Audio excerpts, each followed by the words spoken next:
Sorry about the glitching, and we're back live with my good friend George Gammon. And when we first started the conversation before we went on air, I said, George, you look really sad. And he said, I am sad. And now I'm understanding more about why he is sad, and I just want to have that conversation because we all see the world closing in on the population as they take more and more of our rights away and take more and more control of our lives. But I would like to have this. I think it's a critically important conversation because this isn't about money, and it's about our freedom, and it's about our ability to maintain the freedom that we think that we have. So I want to hand it back to you because you were talking about your father, and we've recorded all of this conversation. So we're going to let everybody hear this. This should not be a private conversation, but we need to start having this conversation and share because we need to get more people aware of what's happening. So again, I want to hand it over to you. You've been talking a lot about civil liberties and our rights and the choices. And let me just give this floor to you, George, because you can say it way better than I can. Well, I think that if you look around the world today, it's not just the United States. I mean, you see what's Right. happening in Canada, you see what's happening in Australia. Just unbelievable acts by the government and the military, ironically, all in the name of safety. And our mutual friend Simon Black and I had a discussion the other day, an interview, and I asked Simon just to give me an elevator pitch or give someone out there listening the elevator pitch on why freedom should be prioritized over security or Mm-hmm. safety. And we all know the quote from Benjamin Franklin, right? Those who give up, basic liberties for short-term safety deserve neither safety or freedom, something to that effect. But it's not even the a matter of they don't deserve it. It's a matter of they will never get it. And so let me go back to my conversation with Simon. And the way he answered that question is he said, if you go back throughout history and look at the collapse of almost every major civilization, it was a result of their freedoms being taken away. The general public. So my point is, it's not that if we continue to allow our freedoms to be taken away, we don't deserve safety or freedom. It's that we will not Have have it. safety and we will not have freedom because our society will inch closer and closer and closer to inevitable collapse. And we saw this, or this was illustrated, I think, in Hayek's book, The Road to Serfdom. Most people don't realize that book was written by Hayek to serve as a counter narrative to a societal push towards central planning. Because what happened during the World War II is everyone looked around and said, "Oh my gosh, we used this central planning and we were able to beat the Germans, the Japanese, or we were able to win World War II. So if we can use it so effectively to do that, well, why on earth can't we use it to micromanage the economy, right? Build back better, Right. as Biden would say, right?" So he wrote The Road to Serfdom as a counter narrative to give people a different view on and to warn them that if they get on that path, that leads to totalitarianism. And I think there's so many people out there that just say, what's the big deal? Just wear your mask. Ah, What's the big deal, George? You're making this fuss over nothing. Just lock yourself in your house for a few weeks. It's just to flatten the curve. Then it turns into, oh, you guys are just fear mongering. This is no big deal. This is going to pass. Just wear 5 masks. And then it turns into, oh, just inject a foreign substance into your body. Just it's for the greater good, right? And then you have these people that are actually defending Americans. And I honestly, Right. Lynette, I never in my entire life thought that I would have to try to convince other Americans the value of personal freedom and liberty. I never in my life. When you look at Yeah. the founding of this country, and we were talking about the American Revolution and the principles that this country was built on, I never, ever thought that I would actually have to convince people that their freedom is Is important, right. right?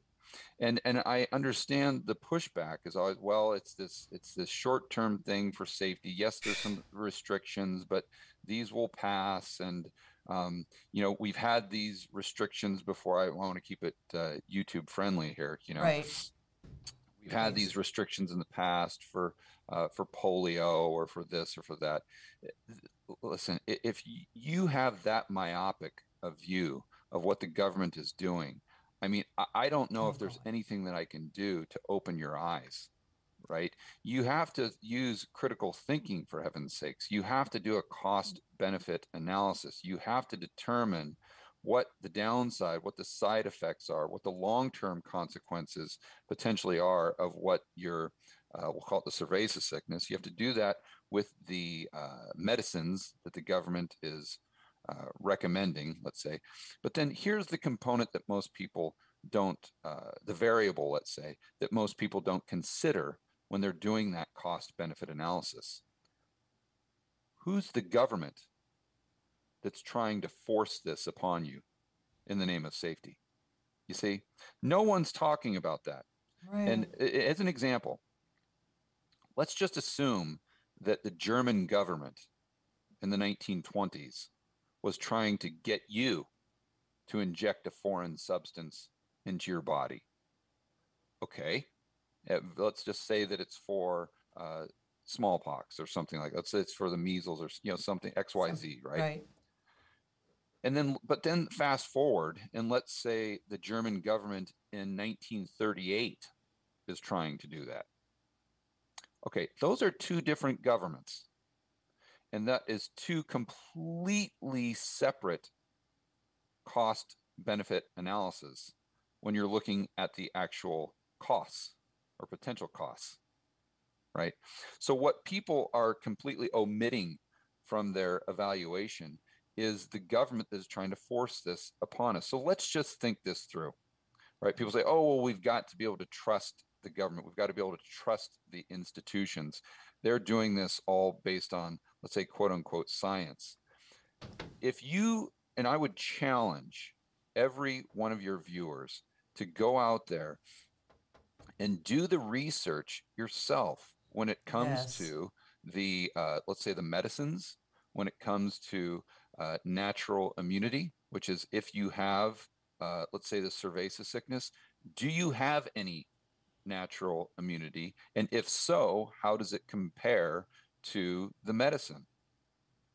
And if you do that homework, what you'll find is that they are very comparable. So why on earth would New York City come out and demand that every single, or have a mandate, let's say, Right. for every single person to get the medicine when the natural immunity is equivalent?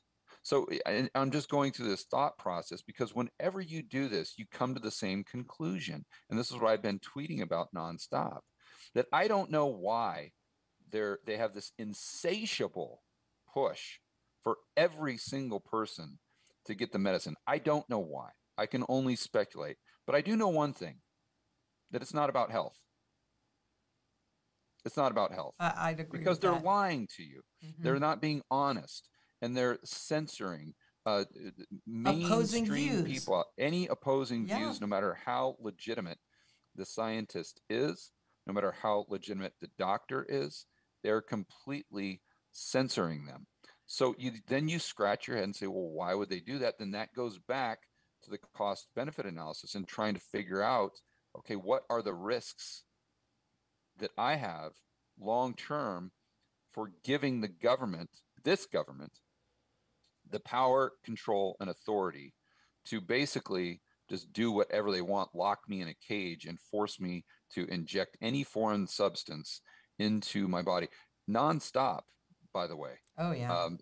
this does not. And again, do the homework. What you'll find is that this, whether it's a booster or anything like that, that they knew about that. Anyone that was paying attention knew that these medicines would require more and more and more and more and more. So, where does that end?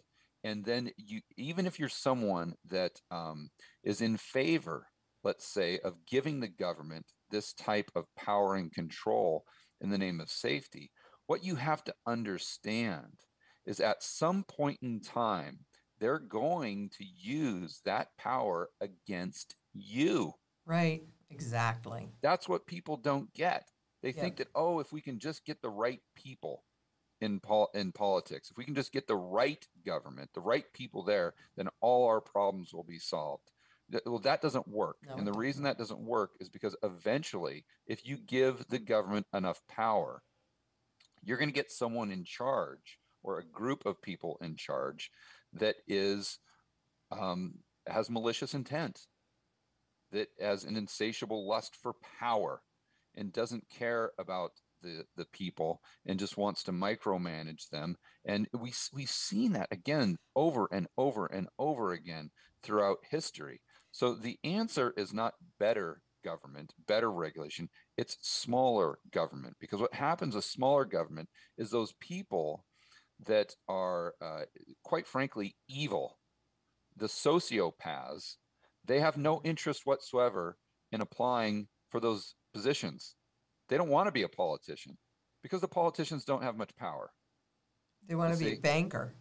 that's they want to do something to where they can control other Other people. people, right. And That's really the benefit here, and it happens slowly, I was Lynette. just going to say that because I've been watching the erosion of freedoms for many years, but that really started to speed up in And it'll 2008. continue, and unless Yes. we do something about it, it'll continue to speed up. Well, let me, if you don't mind, I don't think it'll affect your screen here.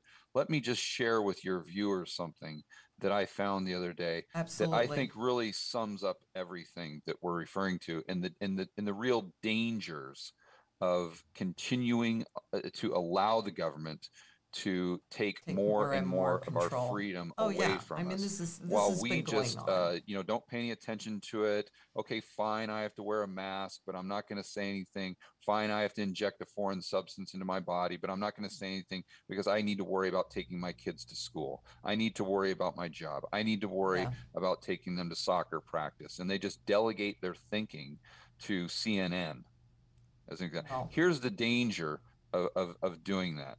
And hopefully you guys can still see me there. I'm just going to get this quote. okay. Oh, Do you actually, I want to forgot share I've your got it on my. screen? Sure. I don't know if I can do that here. Let's see if I Yeah, can because pull this that even off. started way before 2008. 2008 was when they started making financials more narrow. There you Okay, go. so I don't know if you guys can see this quote. Hmm. Can you guys see that? Yes. Okay, so this is from a documentary that was done, I assume, on what it was like to be Jewish in Germany during the 1930s. You're giving So me here's a chills. quote from from a Hungarian Jew from the documentary The Last Days. I'm just going to go ahead and read this to you. People wonder, how is it that we didn't do something? We didn't run away. We didn't hide. Well, things didn't happen all at once. things happened very slowly. So each time a new law came out or a new restriction, we said, well, just another thing. It'll blow over. When we had to wear the yellow star to be outside, then we started to worry. See? So I want people to really think about that in the context of what we're dealing with today with these mandates that we're seeing in New York City, in San Francisco, in New Orleans. And I fear that we're going to have these types of mandates potentially, in half the cities in the United States within the next year or two. I'm very concerned that we have these types of restrictions on airplanes, Right. interstate travel, potentially even getting back into the country to where you are forced to make a decision as to whether or not you want to play by their rules or you want to basically live in the middle of nowhere and not interact with any of your friends or your family members for the rest of your life. And I know that sounds very dramatic and over the But top, but you've it's got to see where this is going, right? So oh, let's just first and foremost, what I want to say before we even get into that is I know a lot of the argument for these mandates, because I always mention the fact that they're identical to the Jim Crow laws. And the pushback I get is, well, that's not applicable because that was, people can't change the color of their skin, but people can, easily go down and inject a foreign substance into their body that has only been tested for 2 or 3 months, when the average time that it takes to do something like this is 8 to 10 years. So, but I say, listen, you're missing the point. The point is not the dynamic between the business and the customer. The point is the dynamic between the government and the business. You see, what the exactly. government is doing is the exact same thing they did during Jim Crow, and that's that they made it illegal for businesses to serve a certain group in the American population. That is identical to what they did in Jim Crow, and it's identical to what we're seeing now in these cities. Yes. So now let's think about how this most likely plays out in the future. Okay, so if you read, you know, the World Economic Forum is talking about something called the Internet of Bodies. So we all know the Internet of Things, right? That's where your refrigerator, your TV, your cell phone, it's all connected to the internet. So all this data goes into the cloud and can be leveraged, in my opinion, against you, but it can be leveraged. What they say is to your benefit. Okay, Well, fine. you always say But it's to your benefit, though. right now, what they're doing is they're creating the Internet of Bodies. So what this is and this is right off their website. I'm not making this up. You can just type in Internet of Bodies, World Economic Forum. And so this is where it's either through a wearable like a watch, or it's an ingestible microchip, or it's an implant that would give in real time all of your vital statistics to the central planners, to the authorities. Now, their claim is that this is going to be revolutionary because it's going to help us fight the cerveza sickness. So before you even leave the house, they will be able to check your temperature. They'll be able to check your heart rate. They'll be able to check all of these things. So if your temperature is too high, then you're not even allowed to leave the house, or at least you're not even allowed to go into a business. So let's just think this through here. So you've got your cell phone, right?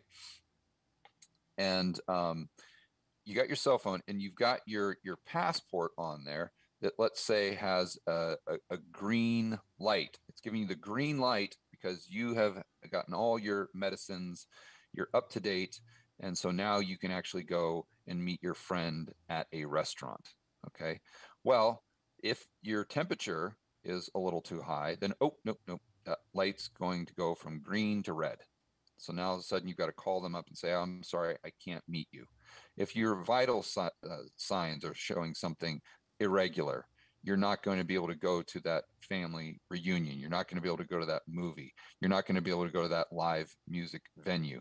And keep in mind, Lynette, this is all for safety. This is for the greater good. And you notice that term and that phrase is being used often. Yes, it is. Now. I've noticed that It's quite all a bit. for the greater good, the greater good, the greater good, right? Well, if they take it to that, I'm not even going to call it an extreme, because I think that's really most likely what we're going to see as the next step to this process. Because think about it. If they're in favor of these medicine mandates and the medicines only last for 6 months, well, then that means that once you get your passport, let's say with the green light, it by definition, it means the light can go from green to red, because if the medicine wears off, then it's no longer effective, and therefore just because you got it once doesn't mean that you're good to go in their eyes, right? So you have to go, let's say, for a shot. You have to do that once every 3 months or once every 6 months to make sure that your passport is maintained, that it's not expired, right? And that would go into your vital signs would be applicable to that. But what most people aren't thinking through is it would most likely also be affected, and I'm talking about the validity or the green light on your passport would also be affected by who you come in contact with. Right, absolutely. So let's say that you've got your bug out place and you don't want anything to do with what's going on with let's say New York, San Francisco, New Orleans, and you say, I'm just going to go up here for the next year. Okay, well, let's say that you don't have a green light on your passport. You have a red light because you haven't gone and jumped through all the hoops. You haven't injected the foreign substance into your body. Well, that means that none of your family members, if they want to participate in society, can go to see you. Because you see, we're being tracked on GPS. And if you don't believe me, I would encourage your viewers just to look up an app called Life 360. Go ahead and look at that app, and I'm not saying that the app people are doing anything nefarious, but it's just to show you that the technology is out there. Absolutely. To where the central planners know whether you're speeding, they know whether you're texting and driving, they know whether you brake too hard, they know whether you accelerate too fast, they know where you are, they know where your family members are, they know if your kid got to school on time, and therefore they know who you have been in contact with. So think about this. Is it a stretch to assume that those same people that want to see these mandates implemented by the government throughout the entire United States wouldn't be in favor of that green light on your passport turning red if you were in contact with someone that had a red light?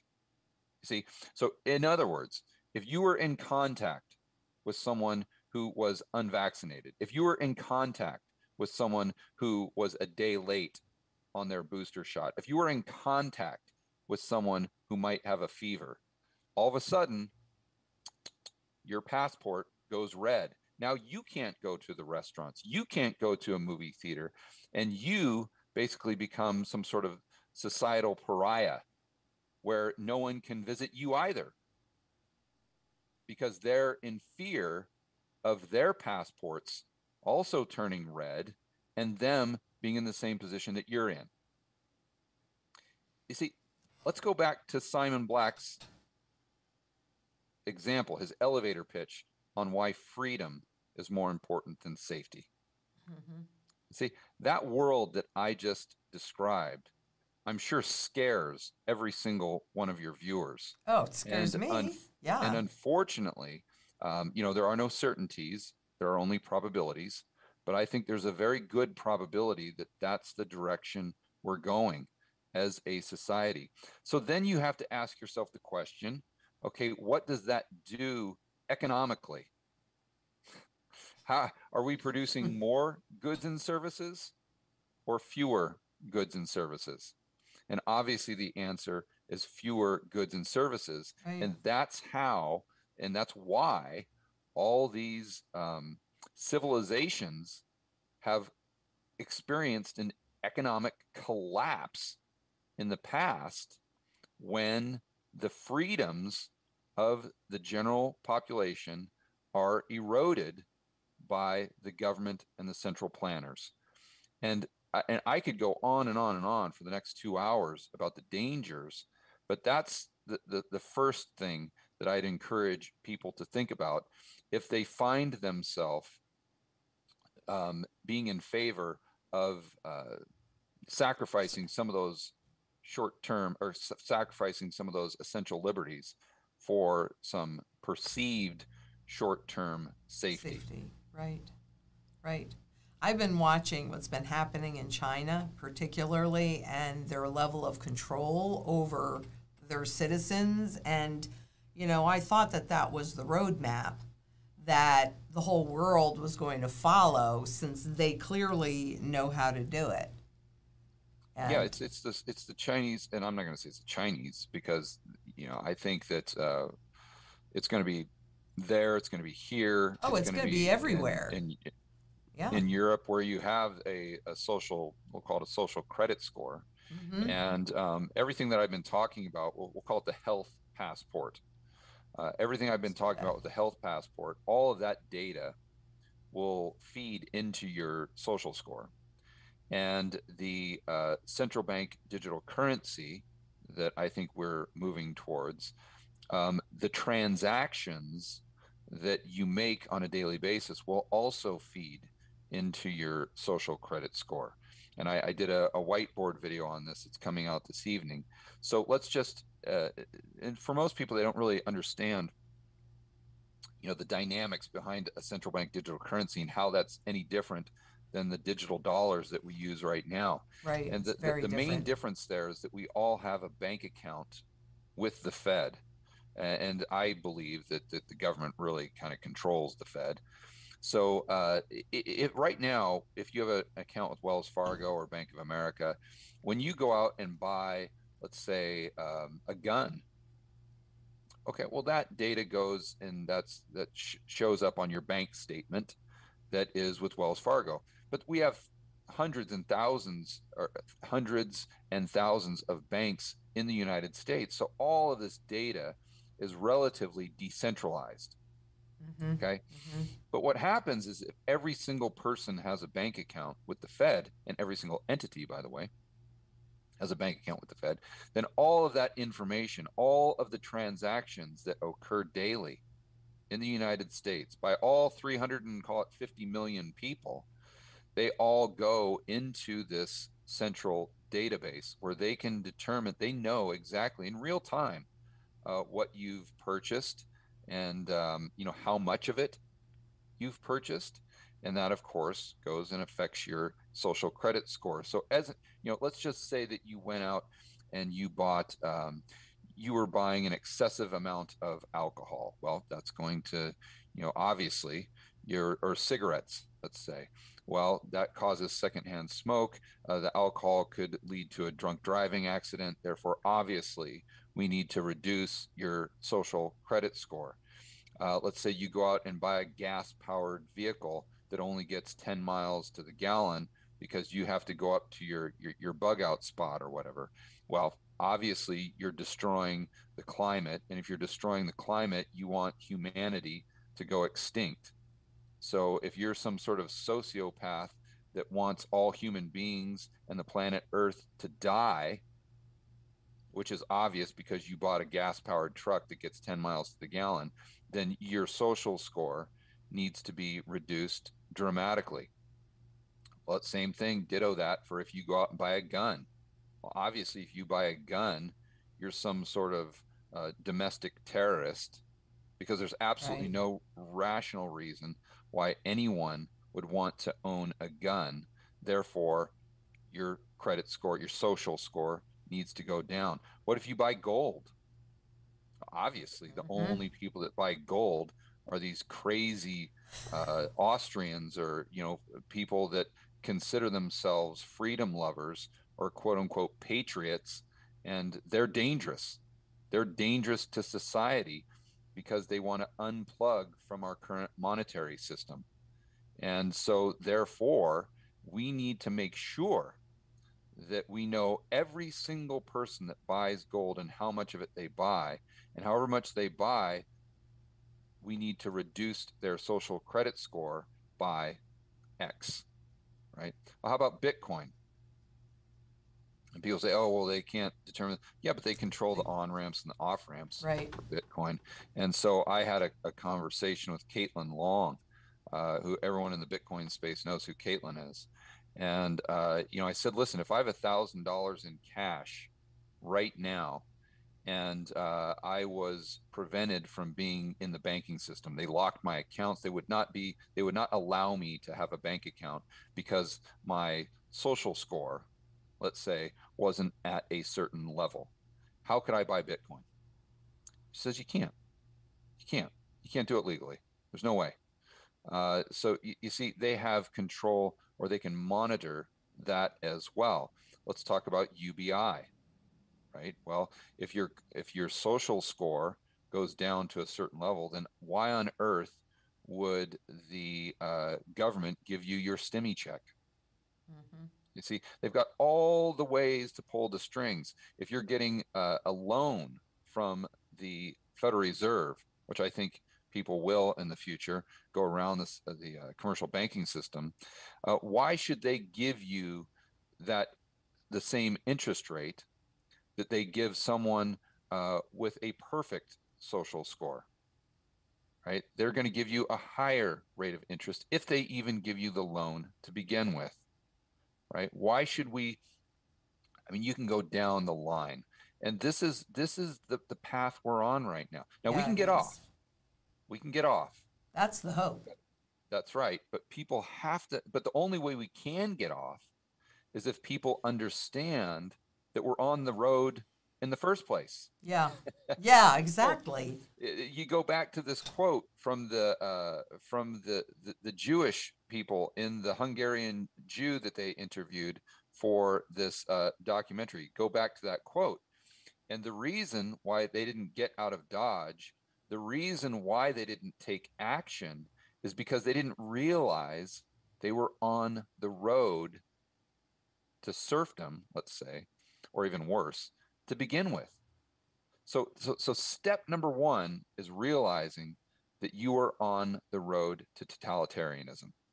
Then step number two is figuring out, okay, how do we get off the road? That's where I was going to ask And you. I had the privilege the other night to spend a great deal of time face to face with our mutual friend Gerald Salente. Hmm. And Gerald is a great entertainer. He's an OG in this business. I talked to him. He said he's been doing this, talking about freedom, what we're talking about, for 40 years, 40 plus years. And that's incredible in and of itself. But we were talking about how concerned we are with what we see around us in the world from a standpoint of the attack that the governments are implementing on our personal freedom and liberty. And he is just as concerned as I am, noticeably so. In Oh, fact, yeah. I said the same thing to him that you said to me. We were sitting there having a beer, and I said, Gerald, you look concerned. You look like you're really stressed out. And he just looked up at me. 'Cause, I'm about 6'4", he's about 5'6" or something. Yeah. And he looked up at me. He says, "You're right." He says, "I am concerned." He says, "I'm more concerned than I've been in my entire life right now." He says, "We have to do something." And so we were trying to think through, okay, how do we make people realize that we are on this path, a destructive path, that where we could wake up in 2, 3, 5 years and find ourselves in the same position that a lot of people found themselves in Germany or in Stalinist Russia, or who knows, but we could Yeah. find ourselves in that position. How do we wake people up? And he said, do you know the story of how they took down the Berlin Wall? And I said, vaguely, but I'd love to hear it from you. And he said, George, what happened is there was a group of people, of Germans, that had had enough. And they decided, you know what? This is worth dying for. We're going to go out to that wall. We're going to stand there. And we're never going to leave. We're not going to leave until the wall comes down, until our voices are heard. And so what happened is a group of people went out there, and then everyone else saw that. And more and more and more people joined the group that was just standing at the wall, till it got to a point where there were literally thousands of Germans for every one soldier with a gun. And then those soldiers looked around them and said, this gun is useless. I can't fire it, because if I fire it, I'm done, because I'm so outnumbered by all of the civilians here who are demanding freedom. You see, they're prioritizing freedom over security and over safety.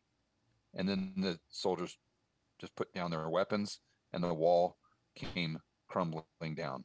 I'd really encourage all of your viewers and listeners to think about history and ask yourself, throughout history, the people who prioritized freedom over safety and security, were they the good guys or were they the bad guys? They were the good guys. We were talking about this earlier. The people who favor censorship, who want to censor dissenting views, go back throughout history. Were those ever the good guys? No.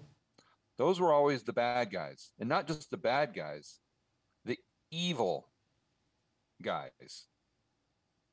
So look around the world today, and we see that there are groups, there are Americans who are not only receptive to our freedoms being taken away, not only receptive to censorship, but they're actually demanding that the government take away our freedoms. They're demanding that the government prioritize safety over freedom, and they are demanding that governments censor anyone with a dissenting view, because those people are just too dangerous for the rest of society.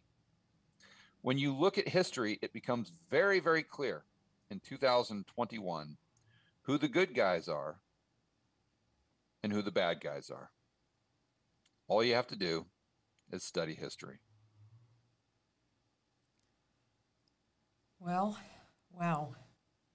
I think this is definitely a lot for people to really think about, and I hope everybody shares this video, because it is critically important that we understand what is really happening and that we retain our freedoms and our rights and our choice.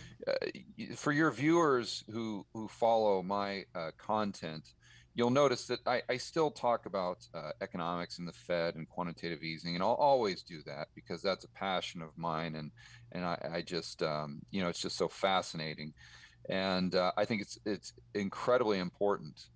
But at the end of the day, we can sit here and talk about wealth.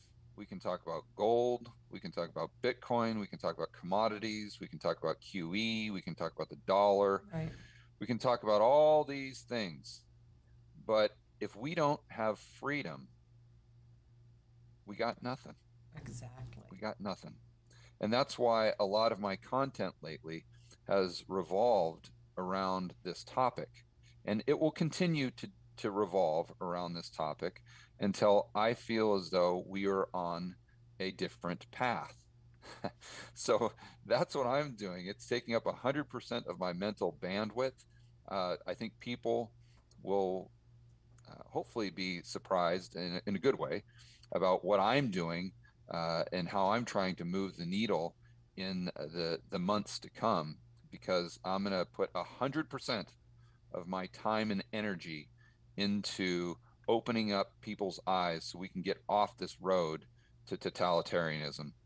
But what can other people do other than just educate themselves and be aware of what's going on in the world?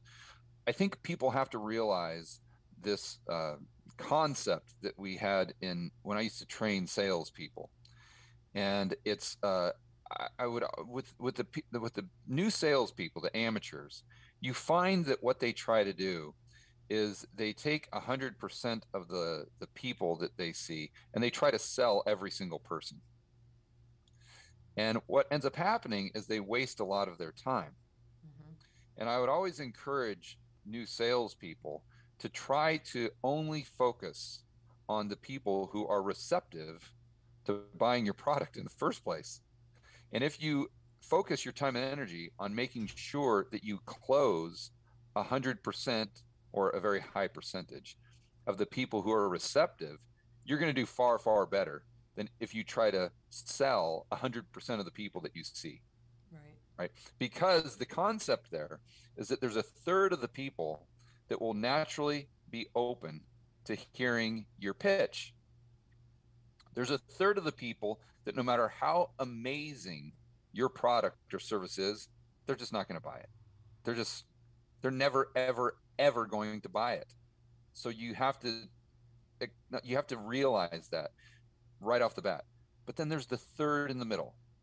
That's what separates the, let's say, average salesperson from the amazing salesperson. The amazing salesperson is able to isolate very quickly the group that's in the middle, that's kind of on the fence, that hasn't really made up their mind one way or the other, but they can be persuaded to see things in a way that will hopefully prompt them to buy the product or service. Right?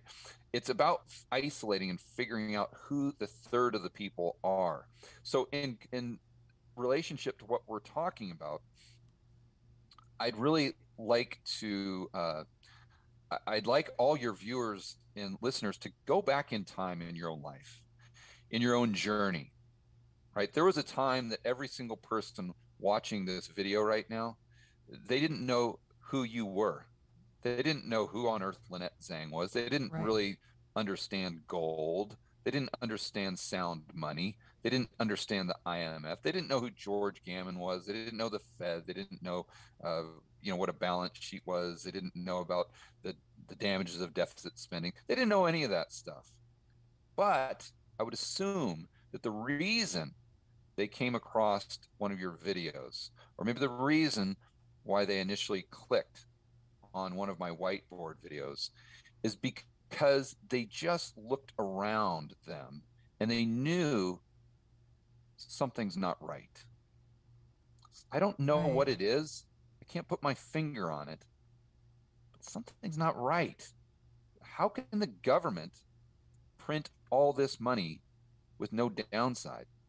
How can the Right. Fed's balance sheet go from 800 billion to 4.5 trillion with no downside?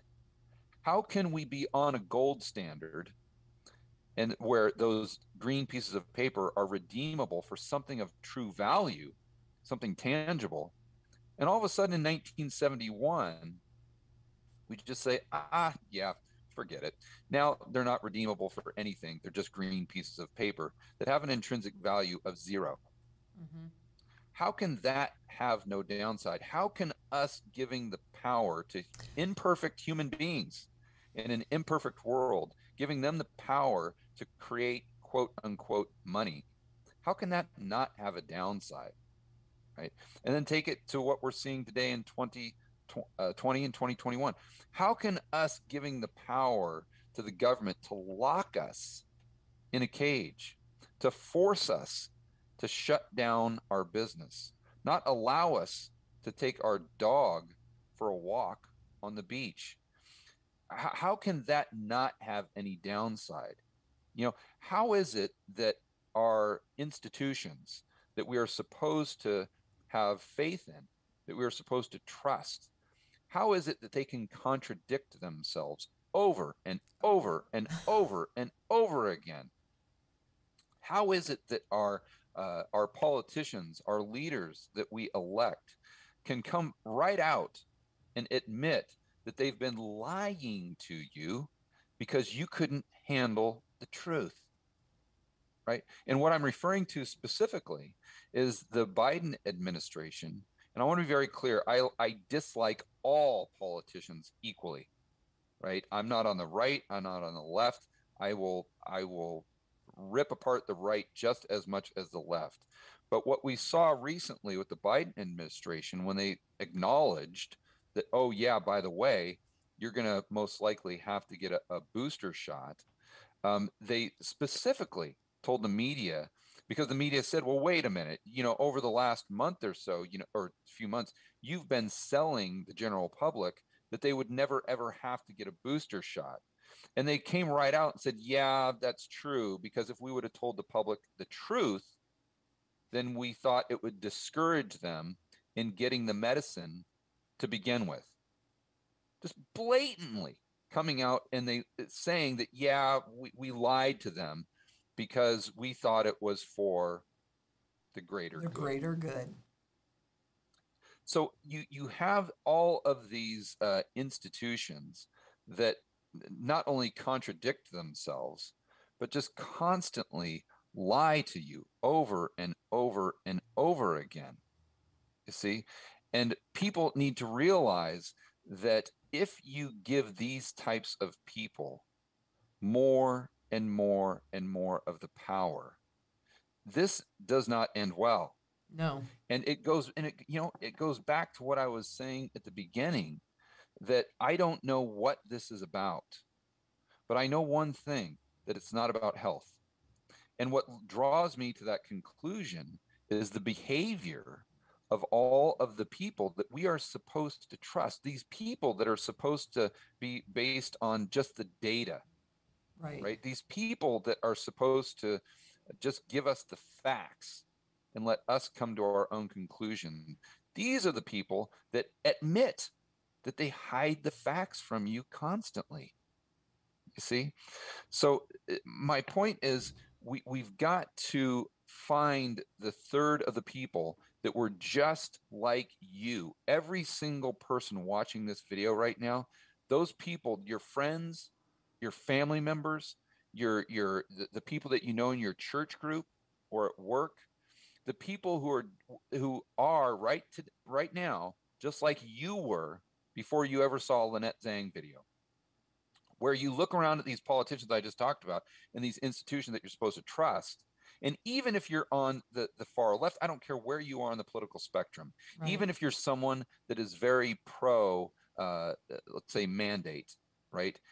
You're in that position where something just doesn't seem right.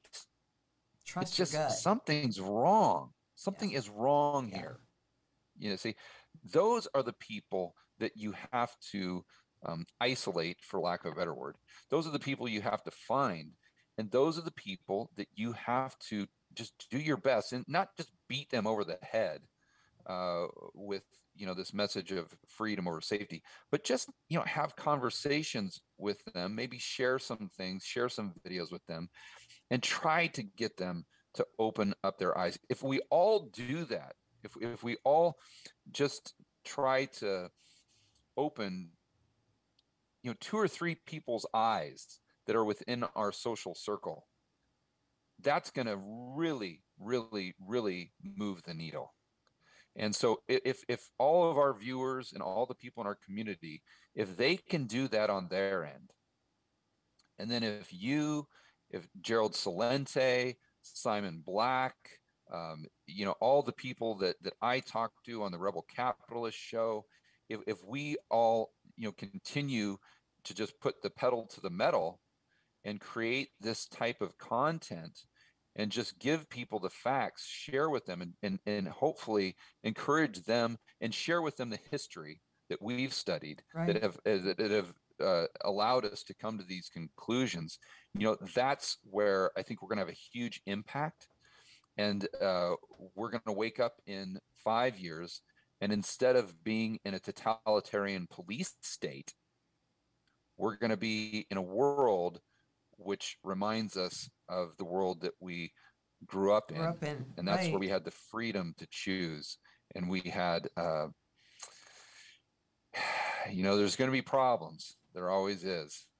But we can go back to worrying about things like gold, Bitcoin, stocks, commodities, the dollar, and we don't have to worry so much about quite literally being locked up in a cage and being isolated from society because of the power that the central planners have taken away from us. Well, I think that is a very important message, and it needs to be one that is shouted from the rooftops to as many people as, and you're right, those people that are open to hearing this message, because I always say, when you look at things just a little differently, it is amazing what you can see. And this fight isn't for us, it's for the generations that are coming after us. Mm-hmm. Well, I'm a lot older than you. But still, it's for the children and the grandchildren and the great-grandchildren, because I don't want my family or anybody really to be living in a totalitarian regime. Yeah, and I think another interesting angle on that you just said, just shifting your vantage point just slightly. Just slightly. What's the downside? Let's think that through. Okay. Well, let's just assume that all the horror stories are true, and if we don't do these mandates, and I want to be very clear, very clear, I am not anti-medicine, and I'm not using the word because because of YouTube, your viewers know what I'm talking about, right, in any way, shape, or form. This is not an argument against the medicine they're pushing. This is against government mandates. Yes. Big difference. If you want to go out and get the medicine because you are 80 years old and the risk reward really makes sense to you, go nuts. I completely respect that. I totally respect that, right? It's just every single person needs to make that decision on their own, because we all have a different risk reward profile, right? So that's really what I'm talking about. I'm and talking I agree about with that. Yeah, for sure. I mean, it's really commonsensical, but that's what I'm really against. I'm against government intrusion. That's really the problem, when the government is taking away the freedoms of the individual and the businesses. Remember, it's not just about the business to the customer. It's about the government to the business, saying it's illegal for them to serve a group in the population. Well, let's just for a moment think through what all of the hysterics are saying, that if New York, San Francisco, New Orleans, let's just say they didn't go through with this mandate, right? What's the downside there? Well, and let's just be honest with it, and let's assume that what they're saying is correct. Okay, you're going to potentially fill the hospital beds, and we're going to be at overcapacity, and therefore at the end of the day, the bottom line is people are going to die as a result of that. Okay, so how many people? And these are very, very uncomfortable questions. Yes, they are. But they have to be asked. Have to ask. Yes. Because it's just like my favorite economist of all time, Thomas Sowell. He says there are no solutions. There are only trade-offs. See? So unfortunately, we live in an imperfect world. We are imperfect creatures. So to Dr. Soul's point, there is no silver bullet here. There is no solution. There are only trade-offs. So if we think about a cost benefit analysis, the benefit here would be that we are saving lives. Okay, how many?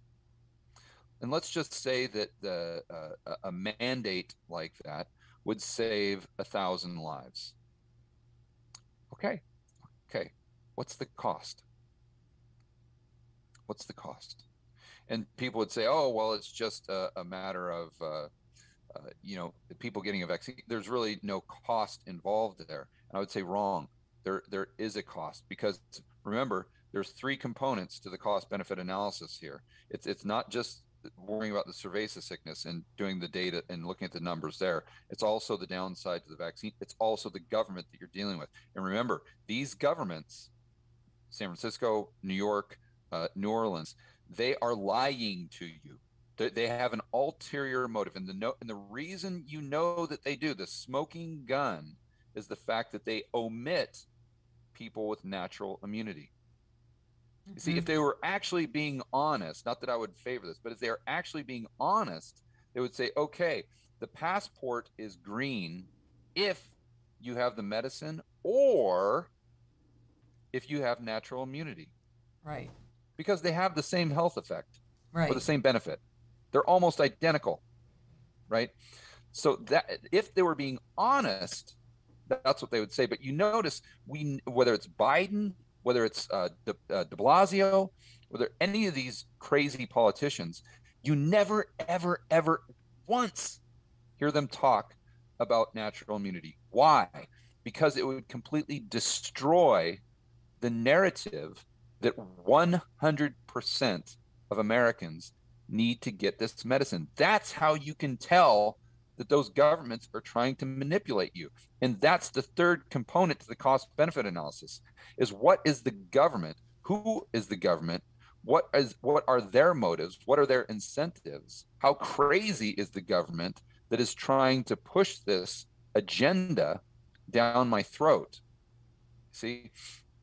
So once you start to understand that, then you can go back, like we were doing initially, and look at the trade-offs. What is the ultimate downside of not having a mandate? Okay, well, let's say 1,000 additional people in that city pass away. Okay, well, let's look at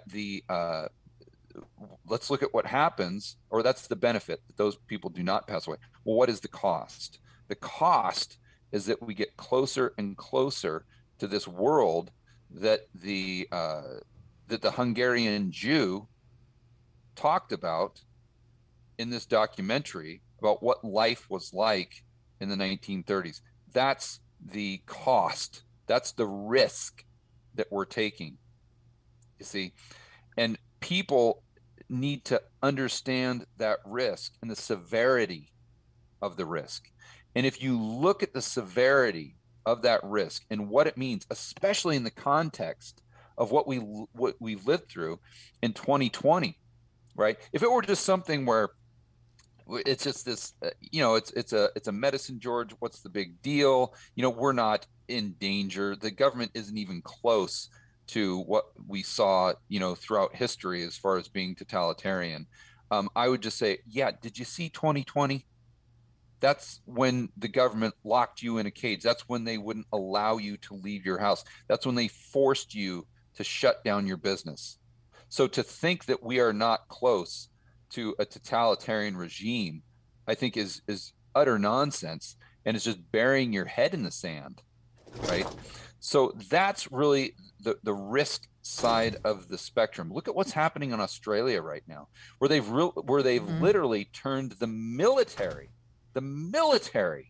against their own citizens, to where if you're caught outside just walking your dog, you are going to be, I don't even know, escorted at gunpoint by someone in the army to get back into your house. It's literally a police state.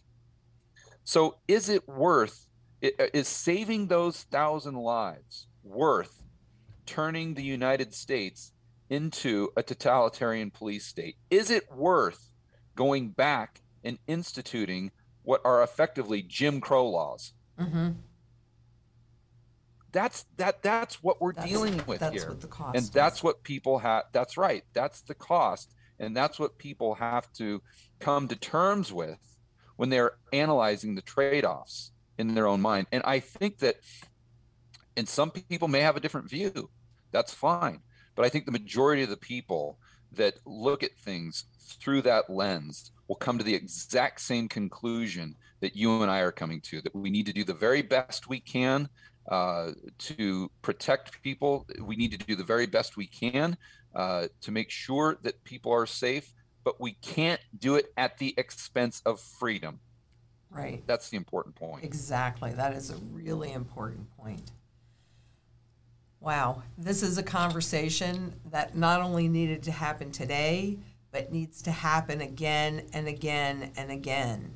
Because if we don't have this conversation, and if people don't share this conversation and help people look at this just a little, I mean, you did a brilliant job. Of course you did, George. I'm so grateful for our association. You don't even know how grateful I am. Seriously. Because and going back to the example that we gave with the quote from the Jewish individual, what do you think this passport is, if not the yellow star? Exactly. This is our yellow star right now. And for your viewers who watch my whiteboard video this evening that will go live, and it's on this dystopian future of the United States that we're referring to. I have my stick figures and my characters that I draw up there. Well, I drew the characters holding a cell phone, right? And instead of a green circle that would give them the right to go into the restaurants, the bars, the cafes, the gyms, they got a green star. And just between you and I, you can imagine what that star was. It was the Star of David. Yeah. And then the people who had a red star on their passport, meaning they could not go, it was illegal for businesses to serve them. They had a red star, but it was the Star of David. And I'm sure people will get my my subtle, or maybe not so subtle message that's pointing back to the yellow star that the Jews had to endure back during the 1930s in Germany. Yeah. Well, I'm going to be watching that tonight. About what time do you think it's going to go live? Do you know? Usually I upload them around 9 o'clock Eastern time. So people can, go to the George Gammon channel at 9 or 10 Eastern and it'll be there. And of course, we're going to have all of the links to all of your work, your YouTube, your podcast, The Rebel Capitalist, and you are definitely a rebel capitalist. We'll have all of that available to make it easy for people to go and see this. And honestly, I mean, I can't tell you how many times I got chills during this conversation, and I so appreciate it because it is critically important. And it is critically important for everybody to share as much as you can, because we're not just talking about wealth and money. We're talking about our freedoms and our children's freedoms and our grandchildren's freedoms and so on and so forth.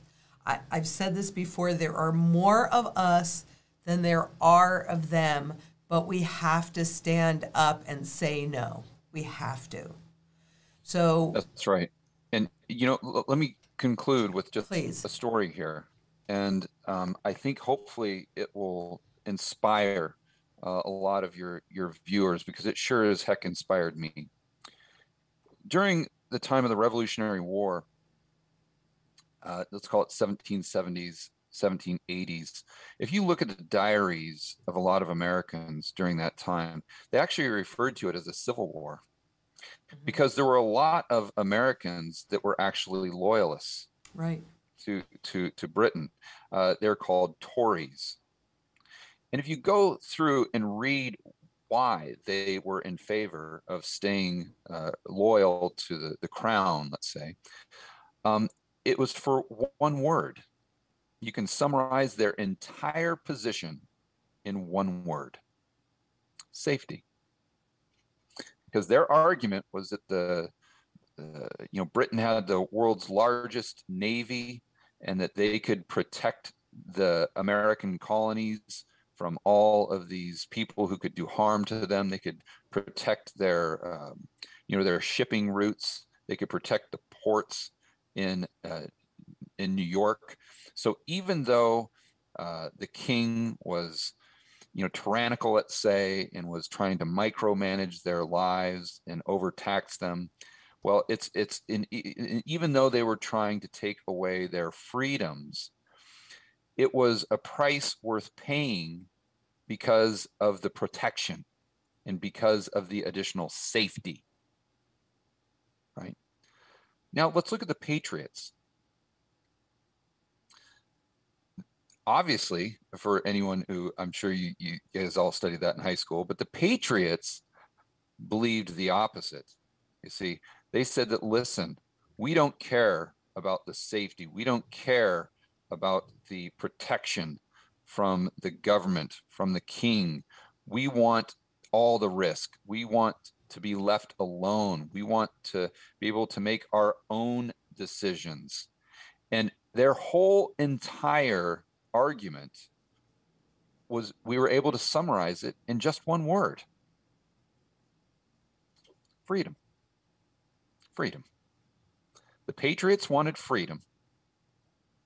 The Tories wanted safety.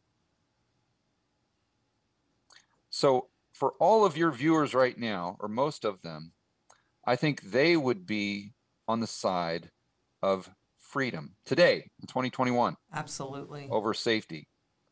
So that puts you in some pretty good company. That puts you on the side of the Patriots instead of on the side of the Tories. And that inspires me to go out there and kick some ass. Well, stand up for freedom. Absolutely. Stand up for freedom. That's really what it's all about. Because without freedom, what kind of future do you have? I mean, seriously. Be a patriot. Be on the side of the patriot. Be on the side of the good guys. And I can almost assure you, if you are a patriot today, when we look back in 20 or 30 years, you will be on the right side of history. Yes. Oh, I can't tell you. More chills, because you're absolutely right about that. And this is certainly not the last time that we are going to have this conversation, for sure. And we'll have to get together with Gerald as well, and others, and see what we can do. But we can all come together as community. That's really what this is about, and expand that community of patriots. And we're going to win. We are going to win. Yeah, we are. Yes, we are. I'm as serious as I can possibly be. And I'm going to look every single one of your viewers right in the eye and tell them definitively, we are going to win. You have my word on it. I'm right there with you, George.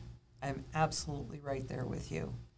And I'm sure everybody that's watching is right there with us all, and everybody, in the future. We have to do this. And the time is now. If right. Not me, who? And if not now, when? That's right. So this is the time. And with that, I know we've run over, but boy, this has been such an important conversation. And we're also going to publish some of the conversation that we had before we even went on air. That's how important this is. So until next we meet, we all have a lot to think about. We'll watch that video tonight. Watch the other ones that you've done, especially that one with Simon was so excellent. And until next we meet, please be safe out there. Bye-bye. And be free. Be free. Yes. That's right. That's it. Bye-bye.